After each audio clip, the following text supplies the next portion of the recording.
दोस्तों, किसी ज़िंदगी का इस दुनिया में आना सच में कमाल का जादू होता है। बेशक आपके दिमाग में किसी के जन्म की अलग ही छवि बन जाती है। एक महिला किसी बच्चे को जन्म देने के दौरान दर्द से चिल्लाती रहती है और सच में उस दर्द को एक पुरुष ही कभी महसूस नहीं कर सकता।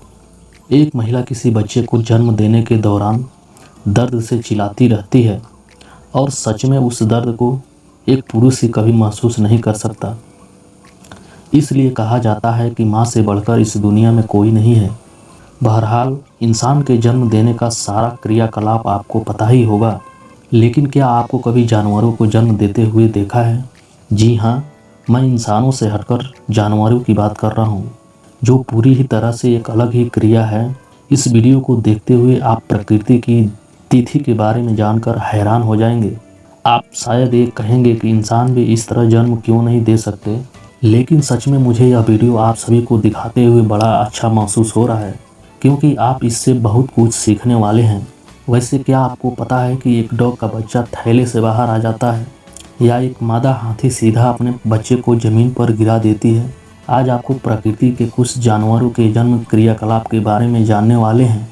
इसे अंत तक देखते रहिए, क्योंकि आखिरी में आपको पता लगेगा एक लाल कंगारू का जन्म कैसे होता है। क्या आपको पता है कि एक हाथी अपने बच्चे को जन्म देने का समय आगे बढ़ा सकती है? मतलब किसी मादा हाथी को दिन में प्रसव पीड़ा होती है तो वो अपने बच्चे को बाहर आने से रोक लेती है, क्योंकि हाथी हमेशा बच्चे को रात के समय जन्म देने में ही खुश रहती है। सच में एक कमाल की बात है। इससे बड़ी कमाल की बात ये भी है कि एक मादा हाथी गर्भ का समय पूरे 22 महीनों का होता है। जरा सोचकर देखिए, अगर एक औरत इतने समय के लिए गर्भ धारण करती है तो कैसा होगा। बेशक ऐसा नहीं हो सकता, लेकिन हाथियों के लिए कोई बड़ी बात नहीं है। जन्म के समय एक हाथी अपने बच्चे को भार लगभग 113 किलो के आसपास का रहता है। सच में ये बहुत भारी है। इसके अलावा जन्म देने वाली नली का तब तक मादा से जुड़ी रहती है जब तक अंदर मौजूद सारा तरल खून बाहर नहीं आ जाता। चलिए, अगर हाथी को देखकर आप हैरान हो गए हो तो यहाँ एक और जानवर है जिसे देखकर आपको उतनी ही हैरानी होने वाली है। जी हाँ, मैं बात कर रहा हूँ चीता की। ध्यान रखिएगा, ये कोई आम चीता नहीं है, बल्कि इसका नाम मिलानी है और ये मेट्रो रिफंड जून जो कि वर्जीनिया में बना हुआ है उसमें रहती है। और ये इसका पहली बार था जब उसने अपनी शैतान को जन्म दिया। इस बात में कोई शक नहीं है कि चीता बहुत ही सेंसिटिव जानवर होते हैं। इसी वजह से उनके लिए जन्म देने का समय किसी सज़ा से कम नहीं होता। कई घंटे अकेले रहने के बाद उसने अपने पहले बच्चे को जन्म दिया। अपने पहले मौके पर ही अपने 5 बच्चों को एक साथ इस दुनिया में उतारा। जो फुटेज आपने देखी ये 19 सितंबर 2014 की है। सच में एक कमाल की बात है। एक डॉल्फिन अपने बच्चे को जन्म देते हुए देखना सच में बहुत दुर्लभ घटना मानी जाती है। अगर आपको लग रहा है कि वो पानी में चलते हुए बच्चे को जन्म दे देती होगी तो यकीन मानिए आप गलत हैं, बल्कि यह तो एक लंबा क्रियाकलाप है। इस वजह से डॉल्फिन को धैर्य रखने के मामले में उच्च स्थान प्राप्त है। हवाई के डॉल्फिन अनुसंधान केंद्र में है। डॉल्फिन अपने बच्चे को जन्म दे रही है और अब जरा देखिए ये कैसे खुद कसकर मोड़ लेती है। ये इनका बच्चे को बाहर निकालने के लिए लगने वाले जोर लगाने का तरीका है। अच्छी बात यह कि पानी के अंदर जन्म देना आसान काम होता है।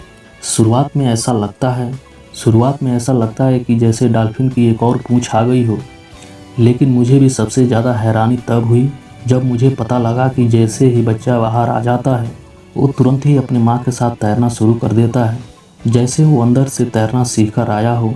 और वो ऐसे तैरता है जैसे पता नहीं कितने सालों से ये ऐसे तैर रहा हो। एक राइनासोरस एक बच्चे को जन्म दे रही है। ये घटना बिल्कुल भी आम नहीं है।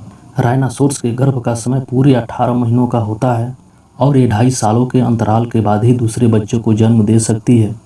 और यहाँ देखिए 120 साल की साउथ अफ्रीकन राइनो अपने तीसरे बच्चे को जन्म दे रही है। ये कमाल की फुटेज हमारे पास नहीं होती अगर उस दिन सही समय पर कैमरा वहाँ नहीं लगाया गया होता। तो सच में राइनोसोरस के जन्म देने का काम बहुत तेज होता है। हाथी के बच्चे की तरह शुरुआत में राइनो का बच्चा भी अवचेतन हालत में होता है। मादा राइनो उसके पास बैठती है और जीभ से उसको सहलाती है। जन्म के समय आमतौर पर राइनो का बच्चा 45 किलो के आसपास हो सकता है। ये इतना कमज़ोर होता है कि खुद से खड़ा भी नहीं हो सकता। इसके बाद इसकी माता इसको खड़ा करने में मदद करती है। अब यह एक कमाल का दृश्य होने वाला है जब आप एक लाल कंगारू का जन्म होते देखने वाले हैं। क्या आप देखना चाहते हैं कि एक बहुत छोटा सा जानवर अपनी माता के थैले से कैसे बाहर आता है? कमाल की बात यह है कि जब कंगारू का जन्म होता है तो उस समय भी एक एम्ब्रियो यानी कि एक छोटा सा भ्रूण ही होता है। सच में ये बहुत दुर्लभ घटना है। क्या आपको नहीं लगता कि यह चिंप कुछ जल्दी ही बाहर आ गया हो? इस काम में ना ही मादा को दर्द होता है बल्कि उसे पता भी नहीं चलता कि उसका बच्चा रेंगते हुए बाहर भी कैसे आ चुका है। सबसे चौंकाने वाली बात यह है कि कंगारू के गर्भ का समय सिर्फ 35 दिनों का होता है। मुझे नहीं लगता कि इस दुनिया में कंगारू से बढ़िया और बिना दर्द के कोई जीव जन्म ले सकता हो। बेबी कंगारू बिल्कुल भी मैच्योर नहीं होता और उसका भार सिर्फ 1 ग्राम के आसपास ही होता है।